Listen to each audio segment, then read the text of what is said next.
family has been under immense pressure to remain silent about our concerns. Throughout this ordeal, Huntsville Police Department has repeatedly accused and threatened our family.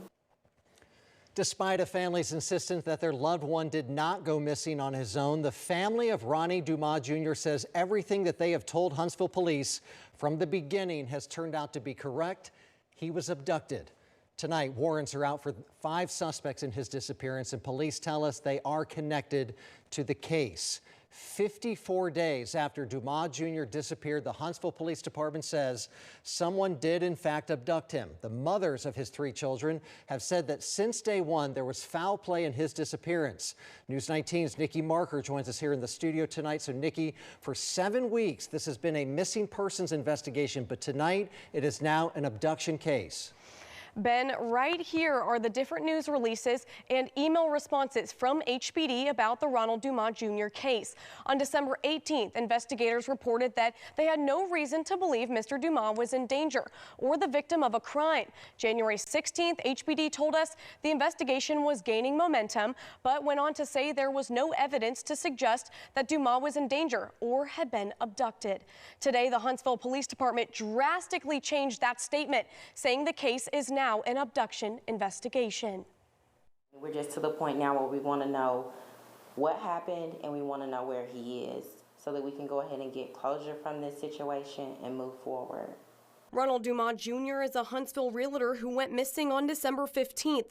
Since that day, his family has been adamant that his disappearance was out of character and they were fearful of foul play. 54 days later, they say Friday was the first time their worries were validated by the Huntsville Police Department. I do appreciate that the captain reached out to me this morning, but I just feel like the communication, as she said before, it's been far and in between. Friday afternoon, HPD released a statement declaring they were upgrading the missing persons investigation to an abduction case. Talia Berryhill and Shakira Samples, the mother of Dumas' children, say they found out the new information the same time the rest of North Alabama did. Now we're all on our phones on social media shocked. We're like, what is this? And we all looked around and realized we all found out right now, sitting in this room, looking at social media with everyone else. Yes, I was shocked. I was shocked and quite upset, actually. Berryhill and Samples say they're grateful for every agency who's helped, but they're asking HPD to do better. Instead of feeling like we're teammates and we're working side by side, it felt like we had to conduct our own investigation. That's not a good feeling. The 2 women say Dumas' disappearance is a pain impossible to put into words. To go from allowing your kids to see their dad and talk to their dad every single day.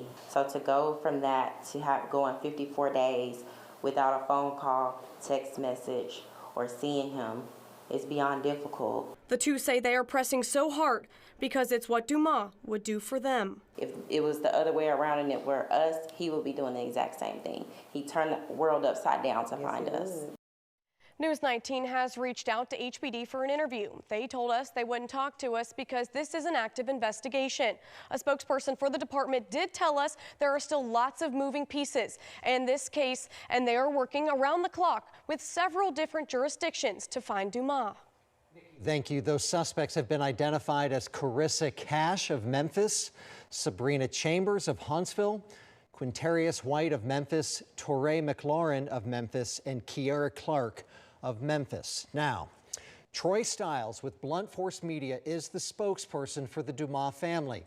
He too says that the Huntsville Police Department threatened the mothers of Dumas' children. Listen here as they explain what they say happened concerning security footage of where Dumas was last seen. Take a listen here. They said if we released the video, they would not speak to the family again. And have you had I mean, that's when the they followed, and even though we didn't release the video, they followed through with that. I would say today's the first that I've had communication with the police department again. It is important to note that to this day, HPD still has never released that surveillance video or pictures from that video. We have continuing coverage, including a timeline of all the events on our website right now, WHNT.com. Just look in the top story. You can read much more.